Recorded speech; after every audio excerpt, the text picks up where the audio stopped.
Hi there, it is Ed, and I have recently returned from Gen Con 2024. It was fabulous, and this is my Gen Con recap.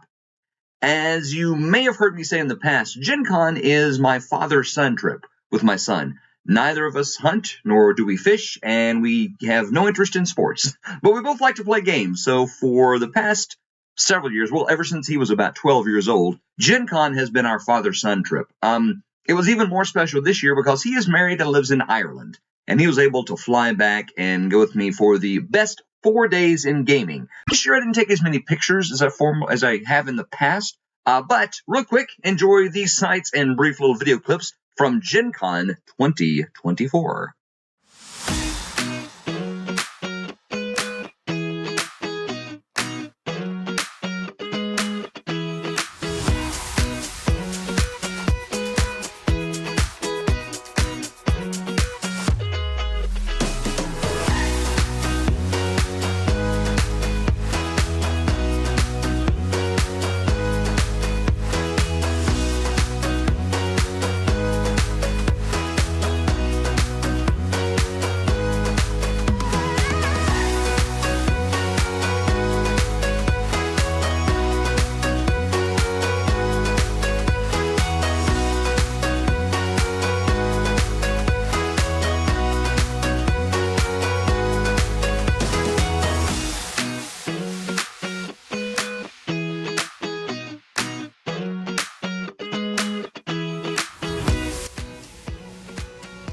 It is the end of the first day of Gen Con. Woo! Did you have a good time? Yes. Yeah. What did we do today? We played Champions for 6 hours. And we chose to do that. Yes. Intentionally. We intentionally played Champions for 6 hours. And loved it. Of every second. And then we wandered around the dealer's hall preliminarily. Like you do. Like you do. Alex, how many dice did you buy already? I mean, like sets. I'm not even talking individual. Like how many sets have you bought already? 3. First day, he's bought 3 sets. And a dice bag. And a dice bag. And I got a few free D6s, so I'm coming out ahead of it. Yeah. No, you're good.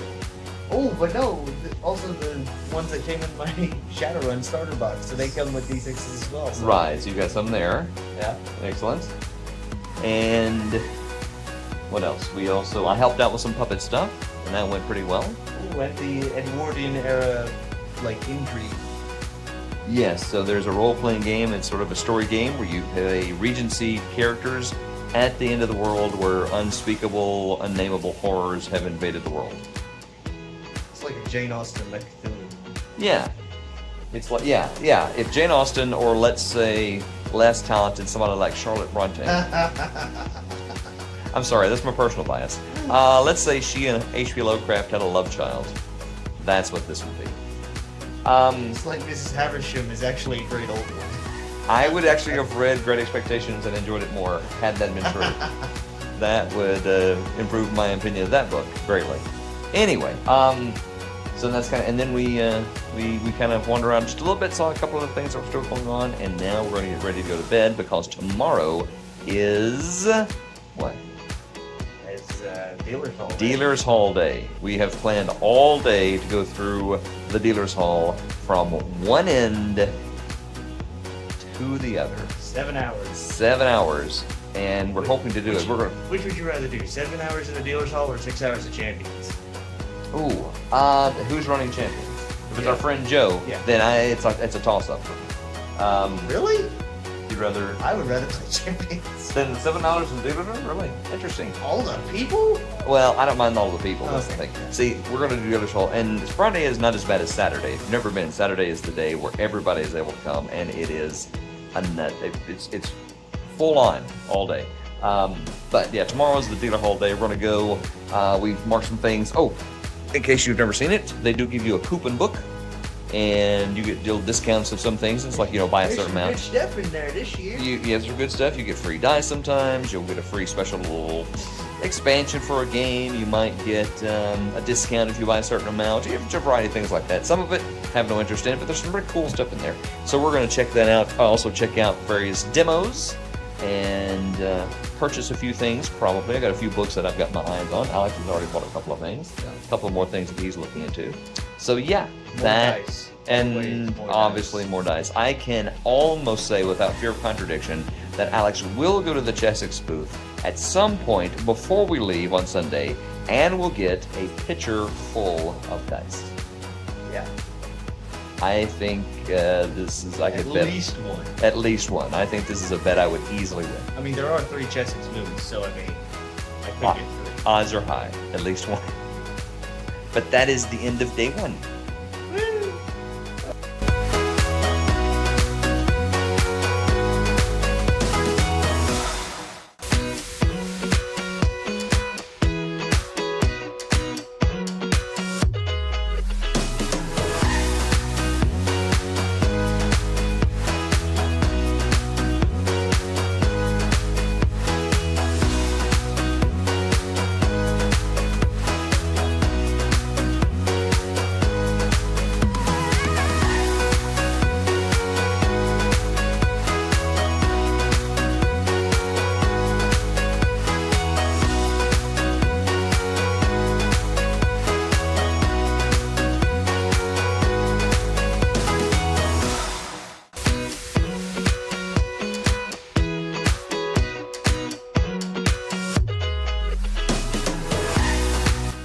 So it's Friday, and we splurged for the St. Elmo's prime rib sliders.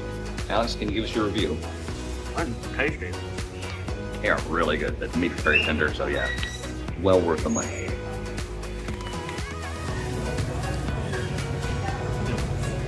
Rich people crystal, that's what this is.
This is a really quick video. This is the end of day 2 of Gen Con.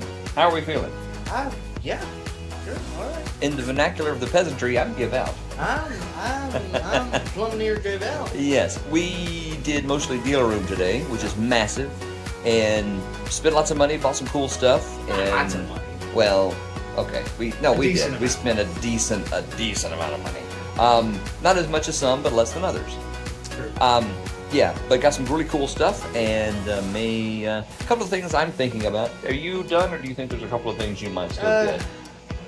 Might get some fancy dice. Yeah, that's right. Alex, I said, okay, after last night when I said that Alex definitely would get a pitcher of dice, he's proven me wrong. He is actually not going to get one, we don't think. Well, but that's just because I could take the money that I was gonna use to get a pitcher of dice, so that I don't need, just random ones. Mhm.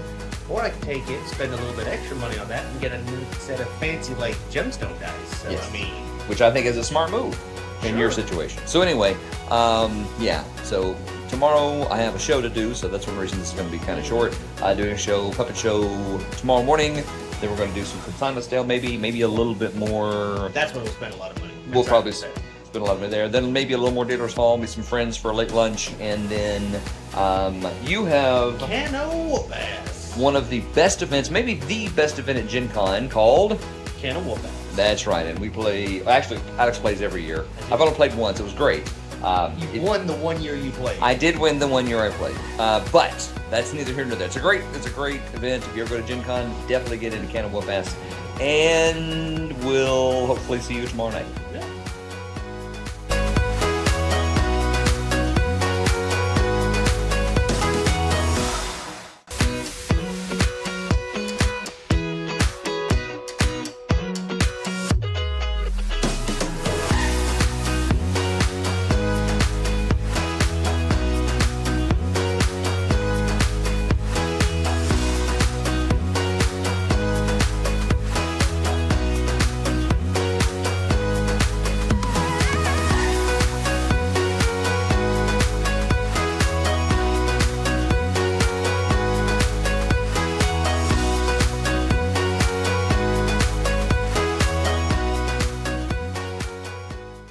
So hopefully you could tell, yes, we did have an absolutely outstanding time at Gen Con. Two things, a little update on some of those videos. We never did do a Saturday video or end of Gen Con video. We just ran out of time and we were exhausted.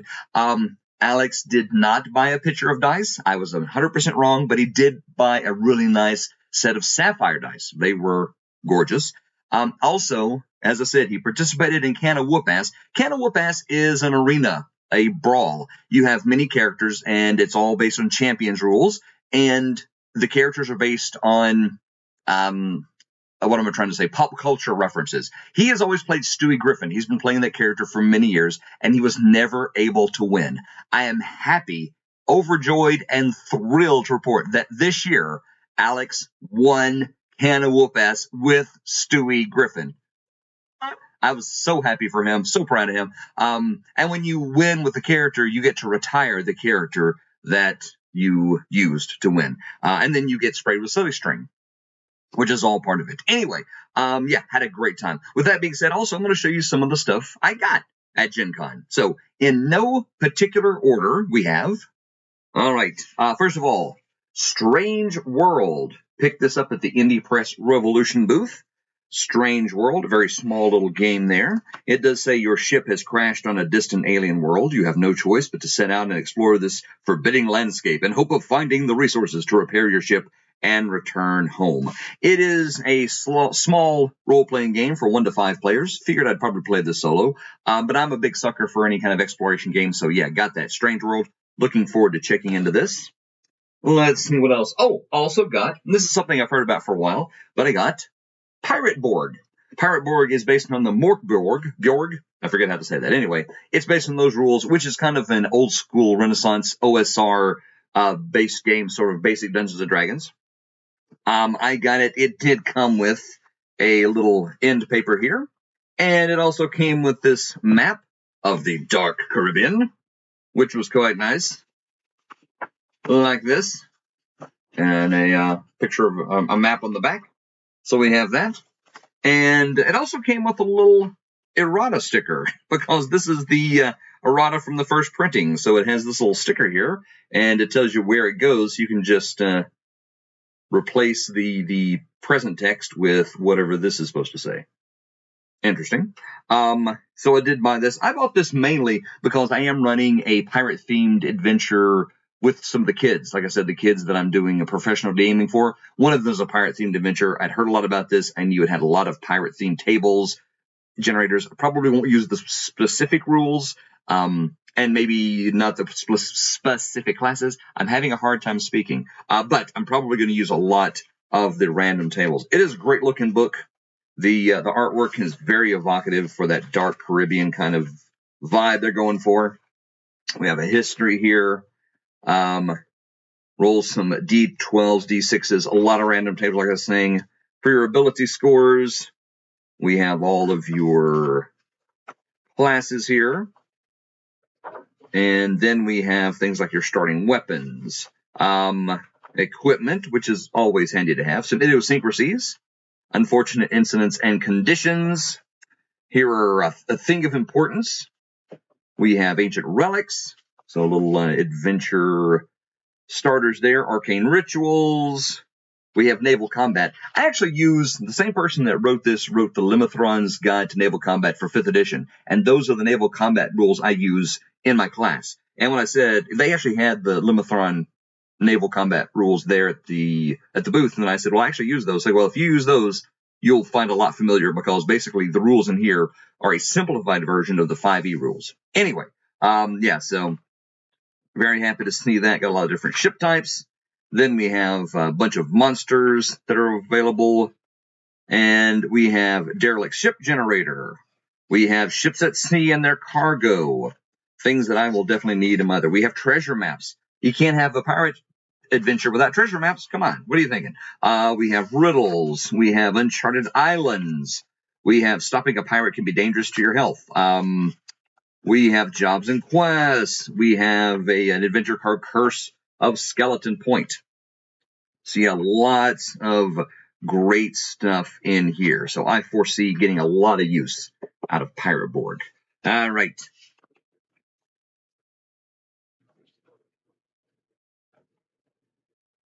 I stopped by the Modiphius booth because I'm kind of a fan of them, and I got Ironsworn Starforged. Now, believe it or not, this was shrink wrapped. I just opened the shrink wrap. I haven't even had a chance to flip through this yet.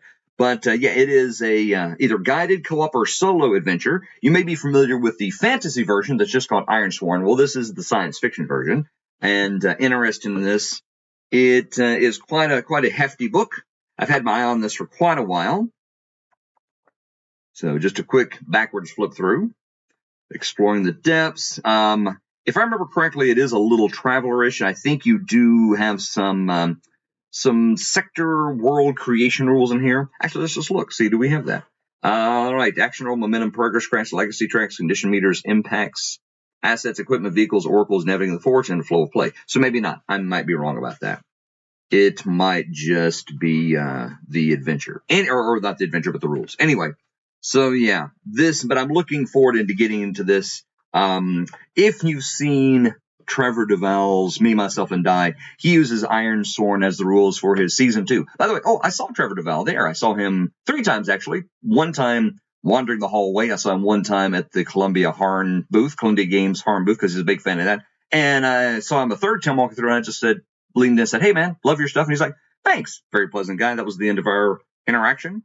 But if you haven't seen Me, Myself, and Die, that is probably the gold standard of solo play shows on YouTube. Anyway, so we have all these. Again, I am just now flipping through this, so I'm looking forward to really getting into this. And yeah, any of the books I'm going to have, if you guys want to see a further in-depth review or a flip through or something like that, please let me know in the comments below, and I will definitely oblige you with that. Also got The Curse of the Dread Marsh Crew. This is by Loke Battle Mats. It is an adventure. It has the maps inside that you're going to need. Right there. Let me show this one here. So we do have all the info you're going to need. It is a short little adventure. And this was absolutely free. There was a bin just full. Loke Battle Mats did this 2 years ago, the last time I was at Gen Con. They actually had a little small little flip book of their maps, of a variety of different maps. I thought that was very nice. But we have the NPCs, and then we have all of the maps you're going to need for this adventure. And of course, here we have the little tokens you're going to need. So yeah, thought that was a cool thing. I think Loke Battle Mats does some really good stuff. Since I do most of my stuff digitally, I use some of their digital assets, but they make some great stuff. So if you're into maps or tokens, things like that, Loke Battle Mats, worth your time. Seems like every year Goodman Games has a massive booth, and they will sell their rules to Dungeon Crawl Classics and Mutant Crawl Classics for $10. So I got some. I got Dungeon Crawl Classics 2 years ago. Two years ago for $10. This year I will splurge for the Mutant Crawl Classics, because I got to be honest, I'm a big fan of the old Gamma World. So I really was happy to get this. And they also usually have a coupon where you can get some of their adventures for $1. So I did. So I have 2 of the Mutant Crawl Classic adventures, the, Accursion of the Ultra Dimension, and the Reliquary of the Ancient One. So I have a whole thing set up right here to play some Mutant Crawl Classics. All right. Also, just a tradition, but we did pick up the Gen Con event catalog. Most of the time we use the app and use everything online, but they still print a catalog, so you have your ads, you have maps of everything's taking place. So yeah, again, more nostalgia at this point, but we definitely get one every year.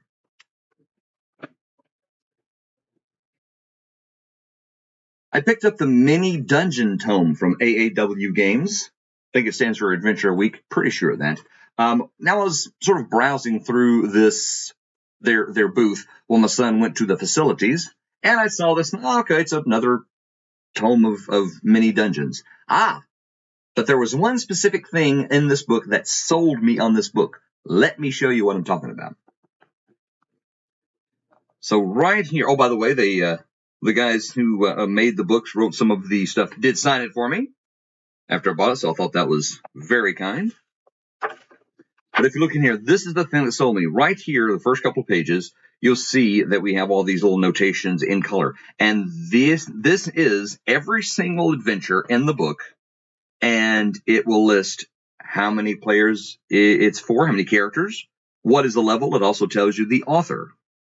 I thought this was absolutely brilliant. So you don't have to flip through the entire book to find, a lot of times you're looking for D&D, you're looking for a specific number of characters or a specific level. You don't have to hunt through the entire book to find it. You can find it all right here on these first 2 pages. Oh my gosh, I love this. So yeah, the fellow I spoke to at the booth, he's like, thank you for noticing that. That's a little thing that we think is important, but a lot of people don't notice. Anyway, but it does have all that. At the risk of making this real jerky, check this out. And you'll also know that each area here is color-coded, right? So those are color-coded. So check this out. They're color-coded, so even when the book is closed, there are the colors. So you can actually, if you know the color, if you can find it in the front, you can flip right to, generally speaking, where it's going to be in the book, just because of the color coding on the edges of the pages. That absolutely brilliant. That is what sold me on this book. First I was like, I don't need more adventures, just this and this. Let's find it. Where is it? There we go. That and that. That's exactly what sold me on this book. So I was so happy to find this, and lovely people at the booth, at the AW booth. Well, some game maps. Interstellar Encounters again, because sometimes Anselm in the Solo Traveler Adventures, I need to use miniatures and things, and it'd be nice to have actually some maybe more, what am I trying to say, more science fiction maps. Hard to find those. Not as common as fantasy maps. Anyway, so did get some of those. This will have a city slab, Martian fields, Imperial cruiser, and a derelict. So lots of options for Anselm to get in trouble with. Got Deck of Worlds. I remember this Kickstarter came out. I was very intrigued. I didn't go into the Kickstarter, but I was very happy to see them there. And I got a quick demo. But this is a random world-building set of cards where you can mix and match them. Let me kind of show you what I'm talking about. So this is the box. Let's see if I can open this up where you can see it. There we go. And here is the book on how to use it. And here are the different cards. So each card you put them together. So we have region card, landmark card, namesake card, advent card, attribute card, and an origin card. And so you take the cards, you put them together, and you can make a region in your world, or you can make an entire world. And it is things like, I'm not explaining this very well. Check out Deck of Worlds. Look them up online, but it gives you a really rich and slightly random way to create a setting. And like I said, that's the kind of thing I really love. They have specific cards that'll take it more in a fantasy section or fantasy direction or science fiction direction. They also have one called is it just called the Story Engine? I don't remember. Look this up. But they also have one where you create a character. You can flesh out characters for novel writing, for a role-playing game, for your NPCs. Each card has a different aspect of the person, just like this. Each card has a different aspect of this setting that you're doing in Deck of Worlds. To give you an idea, when I did a little demo with the lovely person at the desk, in about 5 minutes, I came up with, using both the Story Engine and the Deck of Worlds, a disgraced agent who was trying to restore an archive in a swamp to its former glory. The archive appeared overnight in this swamp, and the swamp is known for its talking birds, and the birds always ask questions. That's plenty of adventure right there. It's a lot of ideas for adventure. It's almost an adventure itself. So that's the kind of thing you can create with the story deck and with the Deck of Worlds. So I'm really excited to use this. If you want to see this used, I would love to do a video about this. I may do one anyway. So it's really excited to see this and excited to get it. This was also the first year that Alex and I went to the consignment sale. It's in the same room where they have the auction. These are things that either didn't sell in the auction or people just brought, they just want to sell. They don't want to try to auction it off. And I did buy a couple of things there, and they were biggies. Let me show you what I'm talking about. I got the Dungeons & Dragons board game, The Temple of Elemental Evil. Partially because it is for 1 to 5 players. It is a big box full of cards and counters and has about 42 different miniatures. And I thought for the price I was getting it, and of course I did get it at a discount, it was less than its usual price. Even just for just the miniatures, pretty good bargain. I was going to get the Shadows of Brimstone, if you know that board game, which is also a solo game. But I honestly didn't want to spend as much as they were asking. Not that it's not worth it, just more than I wanted to spend. So I did find this. So I'm hoping to play this and see how it works out. Very excited about that. I also got this. And this is something I'm also very excited about. It is one of the Battle Systems games, one of their miniature games. This was Core Space Firstborn. If you're not familiar, Battle Systems does a lot of these sets like this, and they come with a lot of high detailed miniatures. They come with some really nice terrain, and they are 1 to 5 player, I think, or 1 to 4 player miniatures games. They have a lot of sets. You can put them all together and play a massive adventure. The reason why I got this, though, was because the terrain. I want to play the adventure, but the main reason I got it is because sometimes when I'm doing things with Anselm, I need fancy terrain, and this gives you lots of little scattered terrain, quite a few miniatures as well, and a lot of cool walls and things like that. It's all specific to this specific game. But yeah, kind of cool stuff. And I was like, that's something. I was looking for terrain. They also do, the Battle Systems people do just terrain without any kind of rules with any kind of game. I was looking for it. I did not find any. If you were at Gen Con, you saw it. Maybe I just missed it. But I did find this in the consignment sale, so I definitely got this. So I am really keen to open this up. Actually, I opened it up. Actually keen to get it out, play the game, but also use the terrain. Maybe Anselm will find a derelict, creepy spaceship with incredibly large, scary worms on it. Maybe. Anyway, if he does, I'm set. But yeah, I'm looking forward to using this. Speaking of terrain, that is one of the things I went looking for because, as I said, I quite often need it when Anselm does things. If you've seen any of my Anselm videos, you know I usually use Theater of the Mind. But every once in a while in combat, it is nice to have the tiles you may have seen or some of the miniatures. I don't have a lot of terrain. I have a lot of free paper terrain, but it takes time to make that. So I was looking for some terrain at Gen Con, and besides the Battle Systems core set, I found these, which I think these are going to be great. I found something from Gale Force 9, who makes a lot of accessories for games, and they have something called the Tenfold Dungeon. They have some science fiction stuff. This is the Starship Vengeance. Of the variety of rooms. It does come with, let me show you the back here. It comes with a variety of rooms and different doors and steps and different configurations.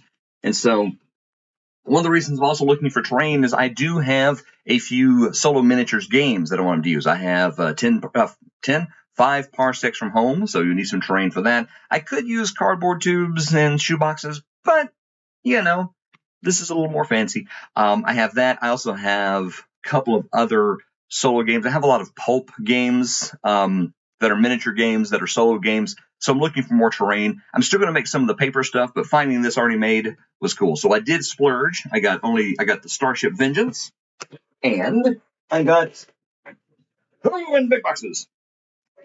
I got Daedalus Station. And I'm pretty sure I could combine the two of these, and maybe even with some of the core space battle system sets. But here's kind of what comes in this one. As you can tell, I haven't even taken this one out of the shrink wrap yet. But this is what comes in Daedalus Station. So really interested in putting these together and using them for some miniatures and then Traveler as well. And even though I'm not the fan of dice as my son is, I did get more dice. Went by Black Oak Design and got these jump space dice that they call them. You have seen me use a white version in my other videos, so I went ahead and got the yellow and the blue. Probably be using those. A lot of times when you have to roll 2d6, having different colors makes sense. So I got those. So got a blue and a yellow. More than likely, if you watch any Anselm videos, you'll see one or both of these make an appearance. And while I was there, also got a D2 in the shape of an axe. There we go. So this guy, a D2 in the shape of an axe.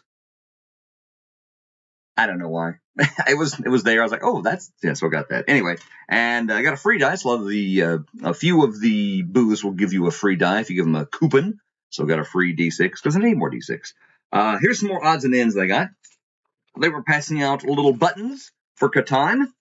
So I got these. Now, I got them. I didn't know what they were for. There was a lovely lady handing them out. I said, thank you very much. Apparently, you're supposed to take these and, much like in Settlers of Catan, trade with other people that might have other resources. As you can tell, I never did that. And if you get all the resources, you could turn them into the Catan booth for a special and fabulous prize. Yeah, I didn't do that. if you were there looking for resources, like, who is hoarding all the ore? It was me. Sorry about that. So let's see, what else do we have? We got, for buying Pirate Borg, I did get this little leather strip here. Says, the journey begins at the feet of a king. Kind of cool. I got this little card from Goodman Games. Has a QR code on the back of it. I'm sure it's a promo for something. Haven't checked it out yet. I got a special promo card from the Story Engine, where I got the Deck of Worlds.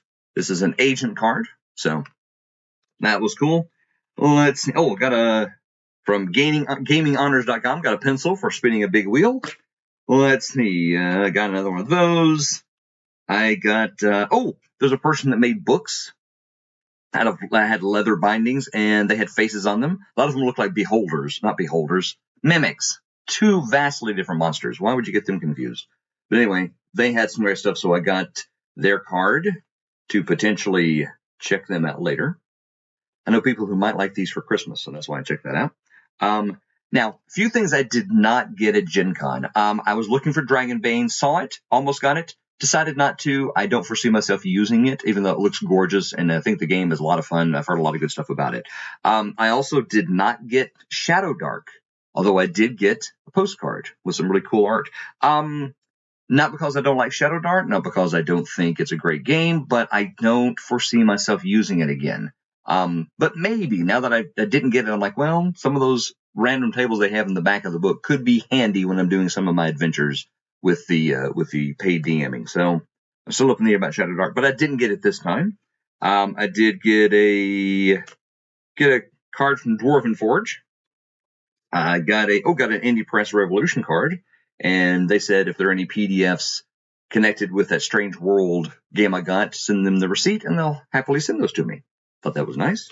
So we got that. My son bought a book called Our Brilliant Ruin, which they described as being a role-playing game that is a combination of Upstairs, Downstairs, or Regency-type drama, Downton Abbey, with Call of Cthulhu. And it looked very interesting. So he bought the book. I did get one of their magnets, and they have different factions in the game, and they gave me a sticker of one of the factions. So that's nice. And they also gave me a character card, so you can scratch that off and see what faction and what character I'm part of there. I got a bookmark from Mini Press Revolution. Very nice. Also, got the coupon book that I mentioned in the video. Lots that I didn't use, but that's okay. And finally, I got what is this? What is this? I don't even know what this is. This is a postcard from Norse Foundry where I got the maps. This is also where my son bought his really, really fancy dice. And yeah, it is for a new system agnostic fantasy campaign setting coming to Kickstarter. So it is promoting their Kickstarter called Titan Seeker. So there you go. So got that as well. So that was my Gen Con 2024. If you've never been to Gen Con, I highly recommend it. This year they were sold out. All 4-day passes and each individual day passes, they were all sold out. So if you want to go, I do recommend buying a badge as soon as you can. This year, I think they said they had 71,000 people. Gen Con is growing by leaps and bounds, but it is well worth it.